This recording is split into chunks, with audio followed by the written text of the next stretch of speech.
Hey everyone, in this video we're checking out a tiny prefab house that could be set up or installed just about anywhere. In backyards, laneways, and even in rural or remote areas. This unit has a natural and minimalist interior design and some modern pieces of transforming furniture that make the small space functional. We're at the Hewing Haus workshop with Ken to get a full tour of their 200 square foot model and to find out about the advantages of prefab homes like this. We want to thank Jackery for sponsoring this video. We'll tell you more about their awesome power station that we tested out, so stay tuned till the end of the video to find out more.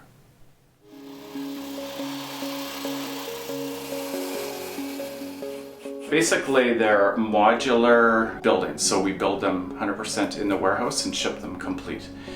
We can build it in a controlled environment where weather doesn't affect us, so everything stays perfectly dry. The neighbors prefer it because there's much less noise, much less time spent on site. Clients are so pleased because one day you didn't have a house and the next day you do. It's just so much more efficient.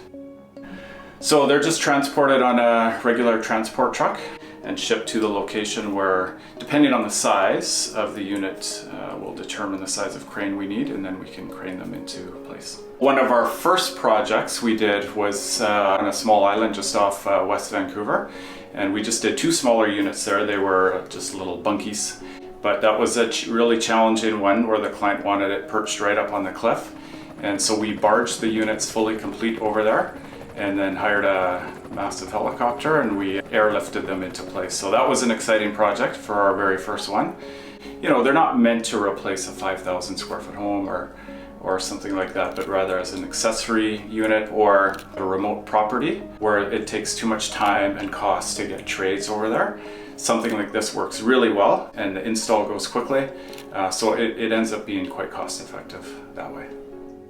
The different sizes we're offering right now, we actually have a small backyard office that's 108 square feet.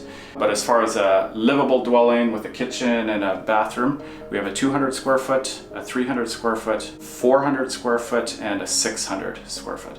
And different variations within those, but those are kind of our standard designs. This is our 200 square foot show home unit. We're 10 wide by 20 long, and our interior height, we have 8'7" clear. We are now in the kitchen. Even though it's small, it has lots of functionality. It's really important for us that everything looks built in, and we don't want a lot of clutter because there's not a lot of room for clutter. So we just love the look of the wood and how it integrates with the fridge and the rest of the appliances. And it's actually a decent size for the size of kitchen. We have a full freezer. Everything is push latch. And we have an induction cooktop. And below we have a microwave and oven combo. A drawer underneath. Try to maximize every square inch of this kitchen. A drawer above the sink as well for your dishes. And we have a little secret dishwasher down here.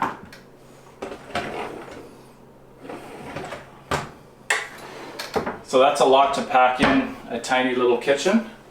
Above we have our hood fan and lots of storage up here as well. Obviously it's a small kitchen, but it is actually a functional kitchen. So what we're standing in is the living room, but it's also the bedroom. So we selected a beautiful piece of Murphy bed that functions really well as a couch and is super comfortable, but also is very easy to, we just pull the latches down, remove these two pillows, and the couch integrates in and the bed just folds down. So very easily and quickly you can turn this into a bed, and it's not a lot of, we don't have to move a bunch of things around. Off to the side, integrated with the bed, we just have some decorative shelves, so it can be used for storing pretty things or your clothing or blankets or whatever you have. So this coffee table is super cool, has lots of uses, obviously as a coffee table, but then it can come up to bar height. It's on wheels, so you can roll it out here if you need an extra prep area in the kitchen. For dining, it spins and then it flips open twice as big, so it can be used as a dining table as well. So that's super functional. And then at night when you want to use the Murphy bed, it just goes right down to the floor and the bed just comes right down over top of it. So you don't have to move it out of the way. So one of the main features in this home and in all of our homes is a very large window. And because we're in a small space, the bigger the window, it just brings the outside in and it feels like you're kind of living in nature, depending where you're situated. Right now we have the blind closed on this one. We're actually at our warehouse just outside, but we also put automated blinds, so a push of the button, you can have privacy. So this closet has lots of storage. It holds our hot water tank and entry closet and any other type of storage you need in there. Now, this is our bathroom, and for the size of this home, it's actually quite a good size. So we have our vanity.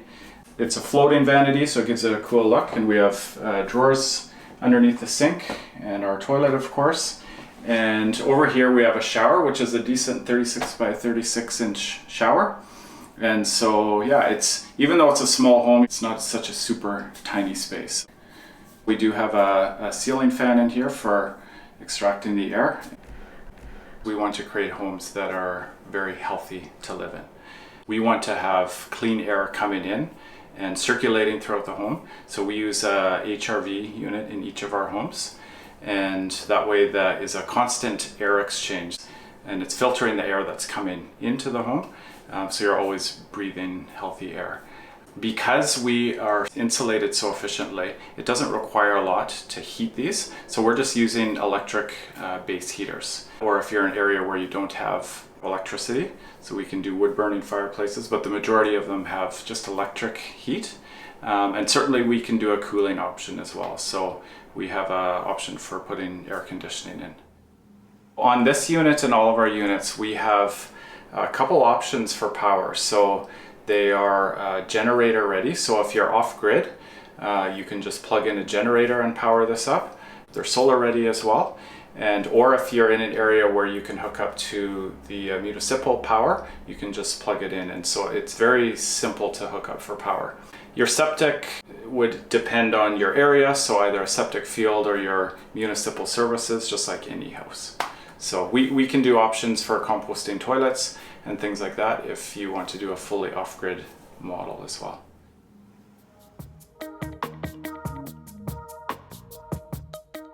We've been using a product called CLT, cross-laminated timber, and it's roughly 4 inches thick of solid timber, 2x6 running one direction, the other direction, and it's very popular in Europe. Starting to gain momentum here as well. It's super durable, it's beautiful to look at. Thermally it performs well, and it actually creates a very quiet environment. We're exterior insulating, which basically creates a blanket around the whole house. And so from an energy performance standpoint, it works really well. From the aesthetic standpoint, we're using the actual CLT for the finished floor and the walls. And then on top of that, we're adding different materials like our millwork materials to kind of change the color up a little bit so it's not all wood. Some of the different foundation options, we can put them on a slab, do it on a crawl space or pile. So we can do concrete piers or helical piles. So if we're in a place that's really remote and environmentally sensitive, we can just use screw piles, and so we don't need to use any concrete. And so that works really well. What I wanted to ultimately achieve with this is building smaller dwellings, but still maintaining our quality. It's so difficult to buy a house. Prices have risen so much. This is an opportunity for people to get into housing, right?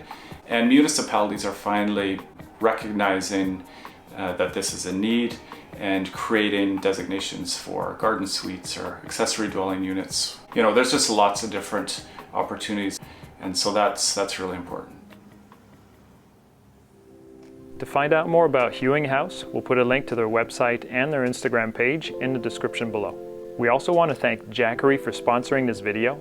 We had the chance to test out the Jackery Explorer 1000 portable power generator this summer, and we love it.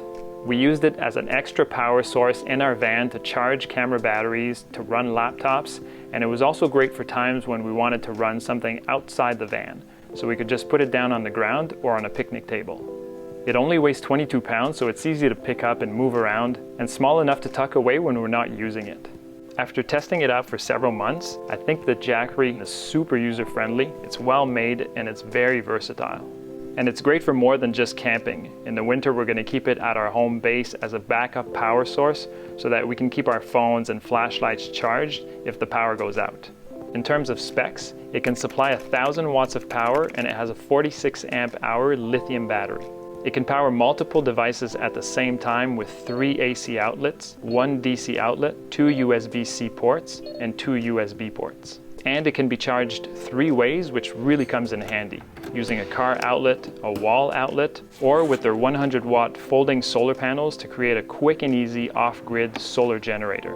If you want to find out more about Jackery's portable power generators, check out their website at jackery.com, and we'll put the link in the description below as well. Thanks for watching, and we'll see you in the next video.